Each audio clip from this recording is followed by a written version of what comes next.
Hello everyone, welcome back to my channel the science trench. आज इस video tutorial में हम पढ़ेंगे यूकैरियोटिक सेल के बारे में। So what is a eukaryotic cell? A cell which contains a nucleus and many membrane bound organelles all enclosed in a plasma membrane is called as a eukaryotic cell। मतलब क्या कि ये हमने पिछले video में पढ़ा था प्रोकैरियोटिक सेल, जो एक सिंगल सेल या यूनिसेलुलर ऑर्गेनिज्म का होल एंड सोल था। तो अब हम पढ़ रहे हैं एक यूकैरियोटिक सेल के बारे में, जो कि अ बिट कॉम्प्लेक्स है प्रोकैरियोटिक सेल से। इसमें जो है ट्रू न्यूक्लियस प्रेजेंट होता है, ओके। और साथ ही साथ बहुत सारे डिफरेंट सेल्यूलर ऑर्गेनील्स भी होते हैं। यूकैरियोटिक सेल्स को जो है वो बायोलॉजिकल डोमेन यूकैरियोट के अंडर कैटेगराइज किया गया है। So let me mention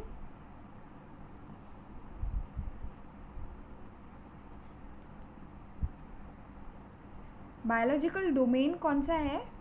so eukaryote, इसके अंडर ग्रुप किया गया है यूकैरियोटिक सेल्स को। बहुत सारे प्रोटिस्ट, फंगाई, प्लांट्स और एनिमल्स में भी यूकैरियोटिक सेल्स होते हैं, ओके। और क्योंकि यूकैरियोटिक सेल में बहुत सारे डिफरेंट ऑर्गेनील्स होते हैं, तो अलग अलग ऑर्गेनील्स के लिए अलग अलग कंपार्टमेंट्स होते हैं या फिर जगह होती है, जिसकी वजह से यूकैरियोटिक सेल में जो है एक वास्ट कंपार्टमेंटलाइजेशन ऑब्जर्व कर सकते हैं हम लोग, ओके।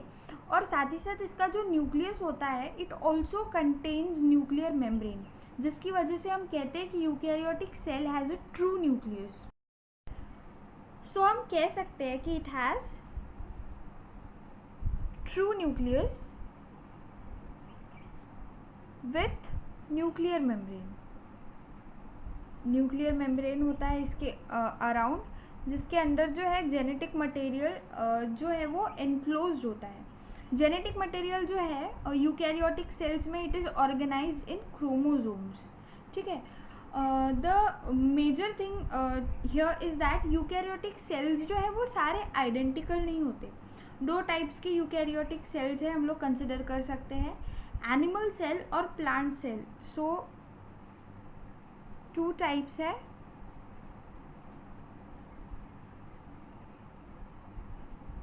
एनिमल्स और प्लांट सेल, ओके। अब एनिमल सेल और प्लांट सेल में डिफरेंस क्या है? तो प्लांट सेल में जो है वो सेल वॉल्स, प्लास्टिड्स और एनलार्ज्ड या फिर लार्ज सेंट्रल वैक्यूल्स प्रेजेंट होते हैं, ठीक है। लेकिन अगर हम एनिमल सेल की बात करें तो एनिमल सेल में जो है वो सेल वॉल, प्लास्टिड और सेंट्रल वैक्यूल्स जो है वो एब्सेंट होते हैं। वेयर एज एनिमल सेल्स में जो है वो सेंट्रियोल्स प्रेजेंट होते हैं, बट प्लांट सेल में, मतलब ऑलमोस्ट ऑल प्लांट सेल में जो है वो सेंट्रियोल्स एब्सेंट होते हैं, ओके। उसके बाद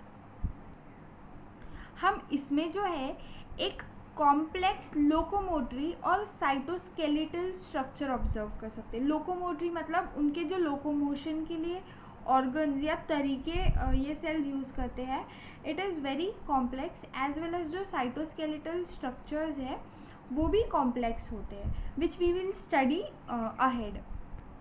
सो let's move on to our next topic, structure of eukaryotic cell. क्योंकि हम सबको पता है बहुत सारे मल्टी सेल्यूलर ऑर्गेनिजम्स जो है they are made up of eukaryotic cell. तो इतने कॉम्प्लेक्स ऑर्गेनिजम्स की कॉम्प्लेक्स लाइफ प्रोसेसेस को कैरी ऑन करने के लिए एक बहुत ही अच्छा सा और बहुत ही सिस्टमेटिक स्ट्रक्चर रिक्वायर्ड होता है। तो वही स्ट्रक्चर हम कह सकते हैं यूकैरियोटिक सेल का है। हम फ़िलहाल एक जनरल इंट्रोडक्शन ले लेते हैं कि कौन से चीज़ें हम पढ़ेंगे स्ट्रक्चर ऑफ यूकैरियोटिक सेल के अंदर, what is it composed of, और फिर इंडिविजुअल टॉपिक को डिटेल में पढ़ेंगे। गाइज प्लीज़ पे अटेंशन कि ये एक वीडियो लेक्चर सीरीज़ होगी यूकैरियोटिक सेल की। डिफरेंट ऑर्गेनील्स को हम सेक्शंस में डिटेल में पढ़ेंगे, so please pay attention to this.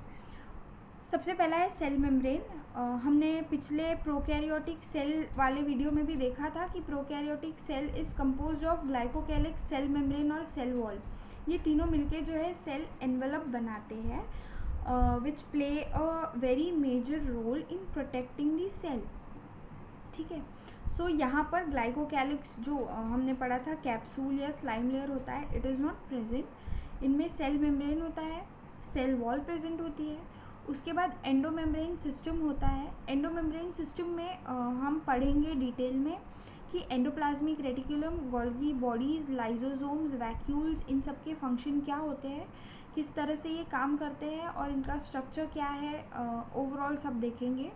उसके बाद माइटोकॉन्ड्रिया, हम सबको पता है कि माइटोकॉन्ड्रिया जो है it is called as powerhouse of the cell, तो हम वो भी देखेंगे। प्लास्टिड्स के बारे में पढ़ेंगे। Plastid is basically observed in plant cells. जो मेजर उनका कंपोनेंट होता है क्लोरोफिल, जो फोटोसिंथेसिस में काम आता है। फोटोसिंथेसिस में काम आने वाले क्लोरोफिल का जो है प्रोडक्शन भी प्लास्टिड्स में होता है। उसके बाद राइबोसोम्स के बारे में पढ़ेंगे। साइटोस्केलेटन के बारे में पढ़ेंगे, सेल के कैसे होता है। Cytoskeleton is basically the skeleton used to remain या फिर maintain the structure of the cell. उसके बाद सीलिया, फ्लैजेला के बारे में पढ़ेंगे जो कि लोकोमोटरी ऑर्गन्स हैं। फिर सेंट्रोजोम एंड सेंट्रियोल्स के बारे में पढ़ेंगे। न्यूक्लियस के बारे में पढ़ेंगे, उसका जेनेटिक मटेरियल कैसा है, क्या है ओवरऑल, और माइक्रोबॉडीज़ के बारे में भी पढ़ेंगे। So this was the just short overview of structure of the eukaryotic cell कि हम क्या कंपोनेंट्स पढ़ने वाले हैं। सो अभी डिटेल में स्टार्ट करते हैं स्ट्रक्चर ऑफ यूकैरियोटिक सेल। ठीक है, let's start with cell membrane. So cell membrane जो है it is also called as plasma membrane और साइटोप्लाज्मिक मेम्ब्रेन। ठीक है, मेजर जो सबसे इम्पॉर्टेंट फंक्शन है प्लाज्मा मेम्ब्रेन का वो है सेल को आउटर एनवायरनमेंट से प्रोटेक्ट करना। बेसिकली जो है ये प्लाज्मा मेम्ब्रेन फॉस्फोलिपिड बाइलेयर से बनता है और बहुत सारे प्रोटीन्स एम्बेडेड होते हैं प्लाज्मा मेम्ब्रेन में। ये जो है इंटीरियर ऑफ दी सेल, मतलब सेल के अंदर जो भी सेल ऑर्गेनील्स है या कंपोनेंट्स हैं उनको जो है, जैसे कि हमने बोला, आउटसाइड एनवायरनमेंट से जो है एक प्रोटेक्शन मिलता है और साथ ही साथ जब ज़रूरत होती है तब इसेंशियल न्यूट्रिएंट्स एंड ऑल और एक्सक्रीटरी प्रोडक्ट्स को बाहर थ्रो आउट करने के लिए भी प्लाज्मा मेम्ब्रेन का एक बहुत ही क्रूशियल रोल होता है। ओके, प्लाज्मा मेम्ब्रेन जो है एक सिलेक्टिवली परमिएबल मेम्ब्रेन है जो स्पेसिफिक आयन्स और ऑर्गेनिक मेटाबोलाइट्स को ही अंदर आने देता है। ये जो है it is of a flexible form, मतलब समटाइम्स हमको पता होगा कि जो कैपिलरीज होती है जिसमें से ब्लड फ्लो होता है वो बहुत ही माइन्यूट होती है, तो समटाइम्स जो है आरबीसीज और डब्ल्यूबीसीज को वहाँ से जब फ्लो होना पड़ता है तो वो टाइम पे सेल मेम्ब्रेन जो है वो रिलैक्स होता है, थोड़ा सा स्ट्रेचअप होता है ताकि वो इजीली फ्लो हो सके और जो है वो ब्लॉकेज ना हो। तो साथ ही साथ जो है it has a flexibility component also. So let us right up here, इसको प्लाज्मा मेम्ब्रेन भी बोलते हैं या फिर साइटोप्लाज्मिक मेम्ब्रेन भी बोलते हैं। ओके, फ्लेक्सिबल होता है ये,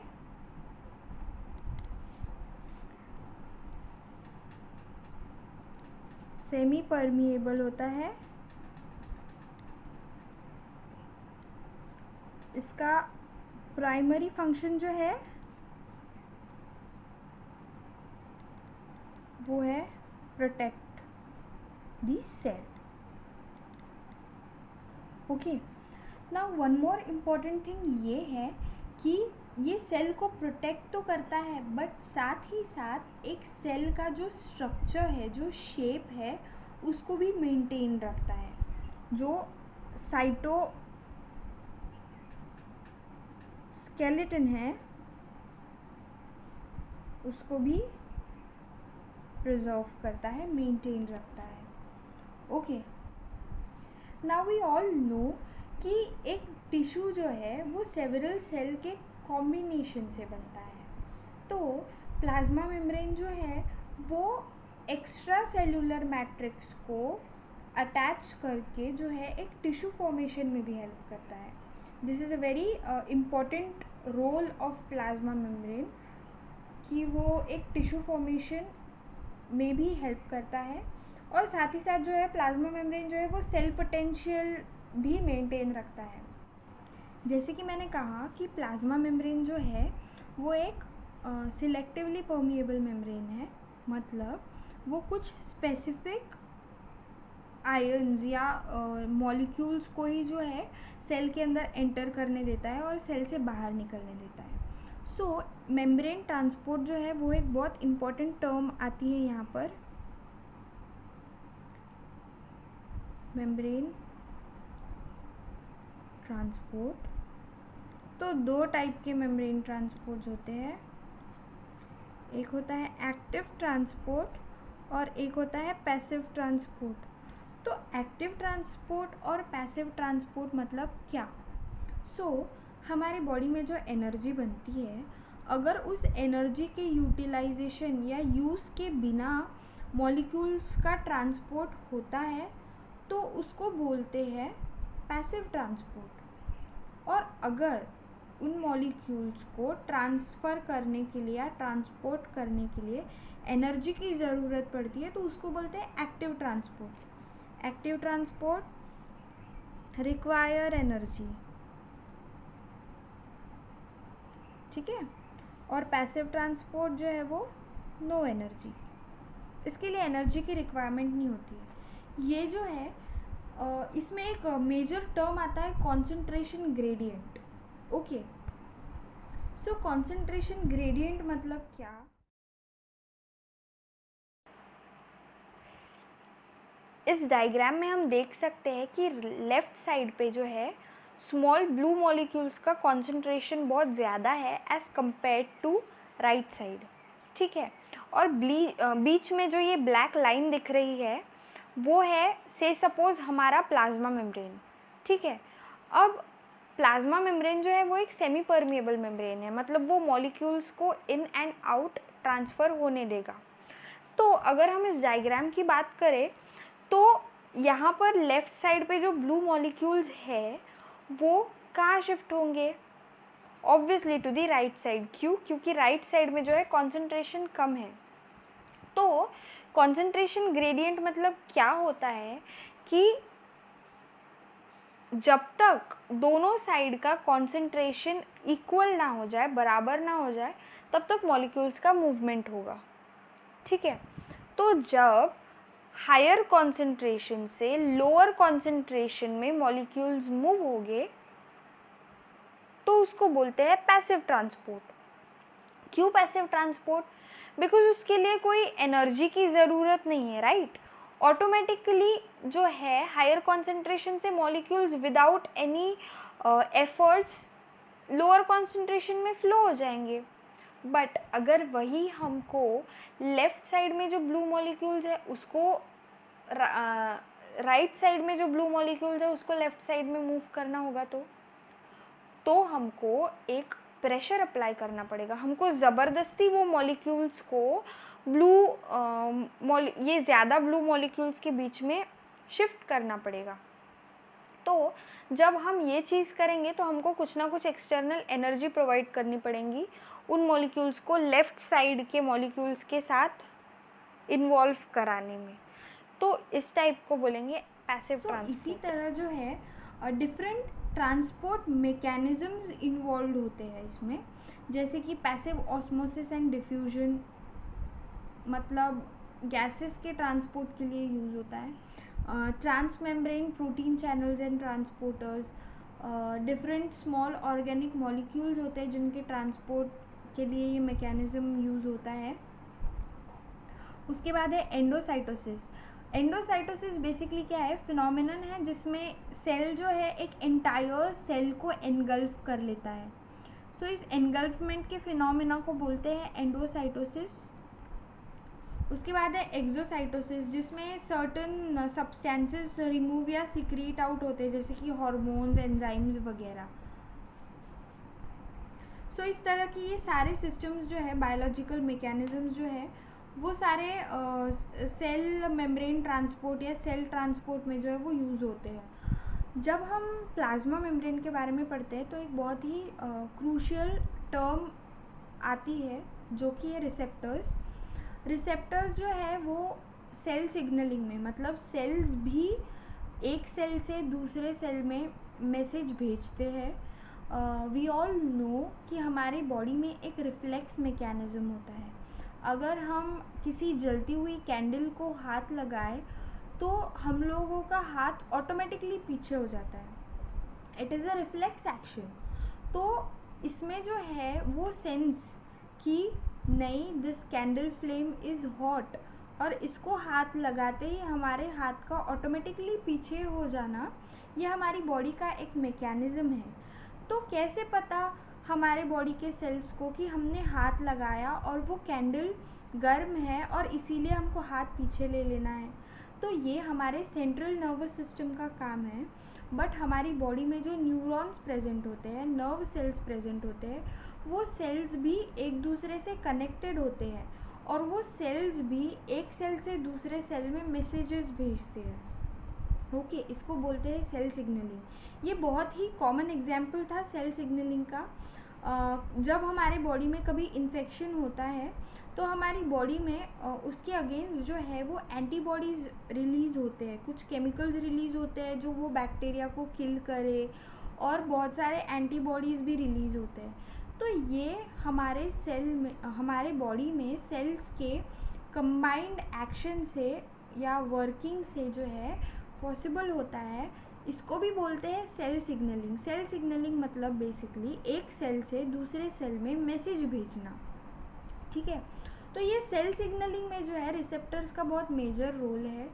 अगर कोई सेल कोई मैसेज भेज रहा है कुछ केमिकल्स के फॉर्म में या हार्मोन्स के फॉर्म में, तो वो जाके दूसरे सेल के रिसेप्टर पे बाइंड होगा, और वो रिसेप्टर फिर वो मैसेज को उस सेल को डिलीवर करेगा। Very simple. ठीक है, एक सेल मैसेज भेजेगा, एक सेल जो है वो मैसेज भेजता है कुछ केमिकल्स के फॉर्म में। ये केमिकल्स जाके दूसरे सेल पे जो रिसेप्टर प्रेजेंट होते हैं उसको जाके अटैच होते हैं, और ये सेल को भेजता है message. Very simple. This is called as cellular signalling. Okay, so ये था रिसेप्टर्स का इम्पोर्टेंस। ओके, जब हम सेल्यूलर सिग्नलिंग पढ़ेंगे, सेल सिग्नलिंग पढ़ेंगे, तब हम ये सारी चीज़ें डिटेल में पढ़ेंगे। सो प्लाज्मा मेम्ब्रेन की स्टडी में एक बहुत ही मेजर कंट्रीब्यूशन रहा है दो साइंटिस्ट का। उन्होंने दिया था the fluid mosaic model which gave the structure of plasma membrane, जो हम लोग अभी स्टडी करेंगे। ओके, सो अभी हम पढ़ेंगे fluid mosaic model. Fluid mosaic model जो है वो सबसे पहले प्रपोज किया था एस.जे. सिंगर और जी.एल. निकोलसन ने 1972 में। ओके,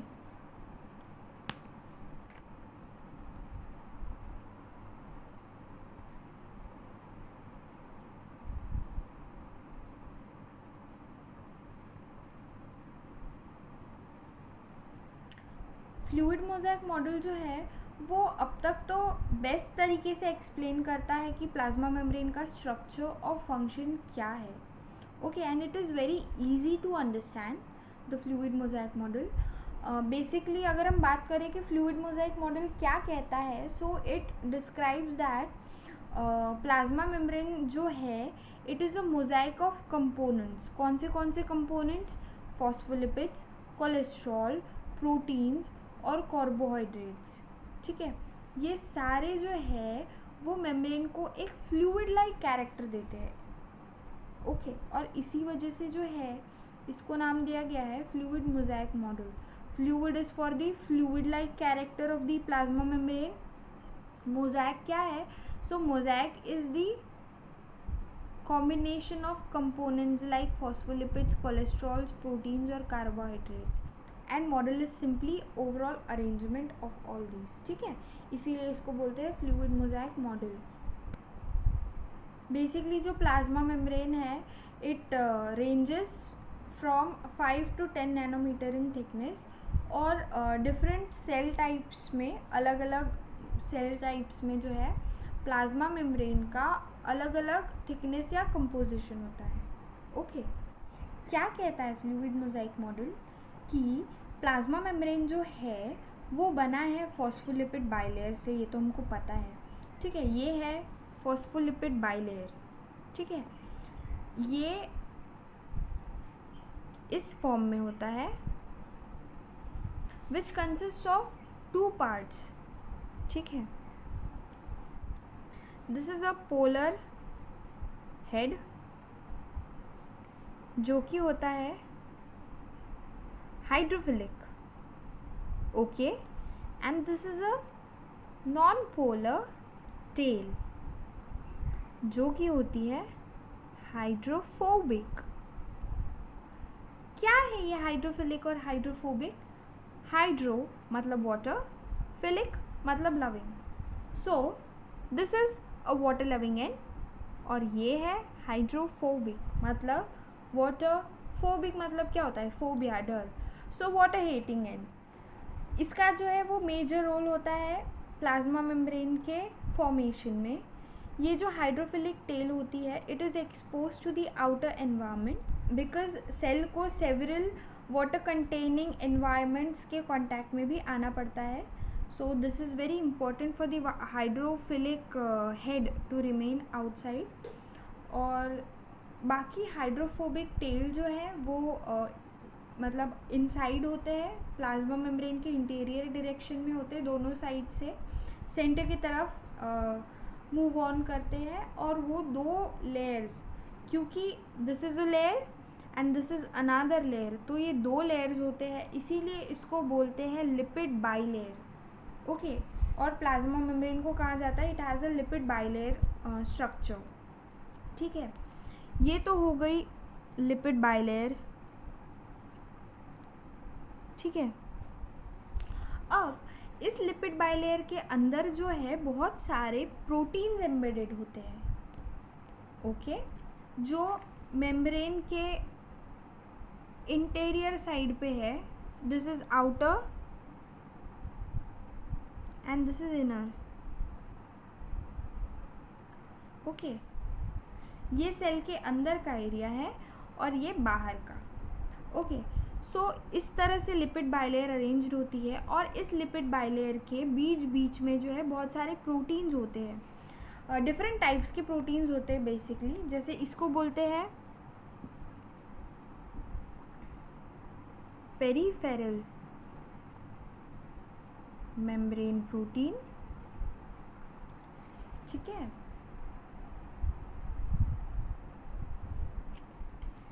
इसको बोलते हैं integral membrane protein.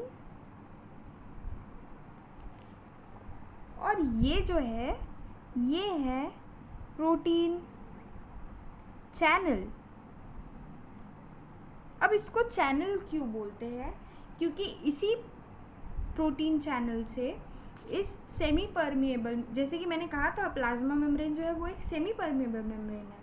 Semi permeable membrane है मतलब क्या कि कुछ ही स्पेसिफिक मॉलिक्यूल्स जो है वो सेल के अंदर एंटर कर सकते हैं.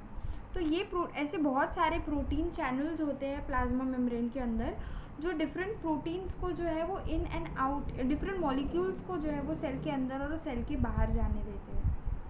ठीक है, इसको इंटीग्रल प्रोटीन क्यों कहते हैं? क्योंकि ये टोटली जो है वो लिपिड बाइलेयर के अंदर जो है इंटीग्रेटेड है.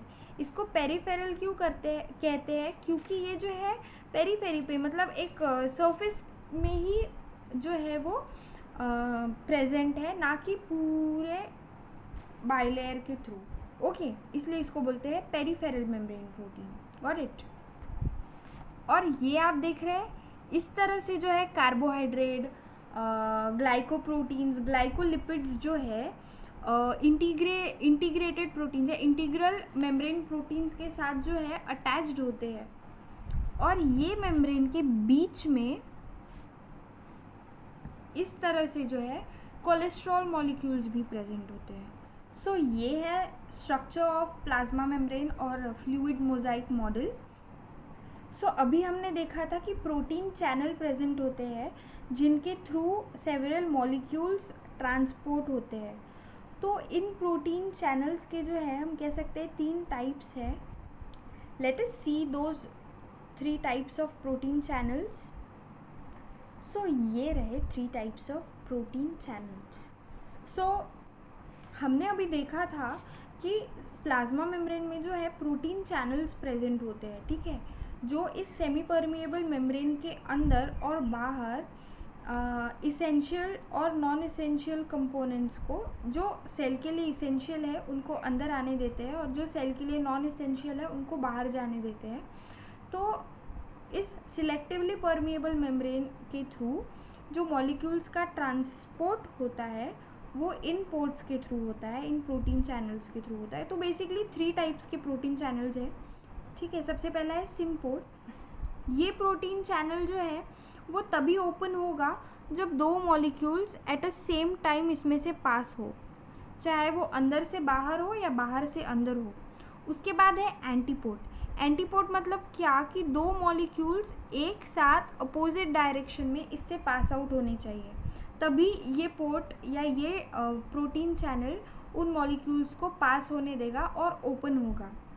और थर्ड है यूनिपोर्ट, कि इसमें single molecule at one time outside to inside और इनसाइड टू आउटसाइड जा सकता है। तो ये है 3 type of protein channels, symport, antiport और यूनिपोर्ट। हमने देखा था कि यूकैरियोटिक सेल्स जो है वो 2 टाइप्स के हैं, प्लांट सेल और एनिमल सेल। अब एनिमल सेल जो है वो तो एनिमल बॉडी में सेफ होता है, but what about the plant cells? Plant cells तो आउटर एनवायरनमेंट को एक्सपोज्ड होते हैं, सो उनको सारा टाइम ड्रास्टिक एनवायरमेंटल चेंजेस को भी फेस करना पड़ता है। इसीलिए ये डेलिकेट प्लाज्मा मेम्ब्रेन जो है वो उन स्ट्रॉन्ग एनवायरमेंटल कंडीशंस को टॉलरेट नहीं कर सकता। इसीलिए specially in the plant cells एक रफ नॉन रिजिड स्ट्रक्चर होता है जिसको बोलते हैं सेल वॉल। ओके,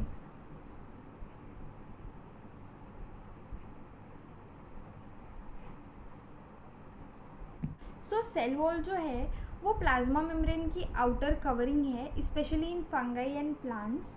ये ना सिर्फ उसको शेप प्रोवाइड करता है बट साथ ही साथ जो है सेवरल मैकेनिकल और एनवायरमेंटल चेंजेस से भी चेंजेस या डैमेजेस से भी प्रोटेक्ट करता है।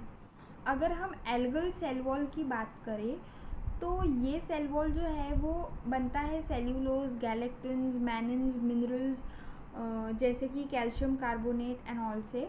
लेकिन जो प्लांट सेल में सेल वॉल होता है वो सेल्यूलोज, हेमी सेल्यूलोज, पैक्टिन्स और प्रोटीन्स के कॉम्बिनेशन से बनता है। जब प्लांट सेल्स यंग होते हैं तो यंग प्लांट सेल्स में जो है वो प्राइमरी वॉल प्रेजेंट होती है, और फिर जब प्लांट सेल ग्रो होता है और मैच्योर हो जाता है उसके बाद वो प्राइमरी वॉल डिमिनिश हो जाती है और सेकेंडरी वॉल जो है वो अपीयर होती है। सो सेल वॉल जो है ये आउटर रिजिड कवरिंग है, ओके, प्रोटेक्ट करती है सेल को, प्लांट या फंगल सेल को। इसमें होता है प्राइमरी वॉल जो कि डिमिनिशेस ऑन मैच्योरिंग, ठीक है। और उसके बाद क्या होता है, सेकेंडरी वॉल अपीयर होता है।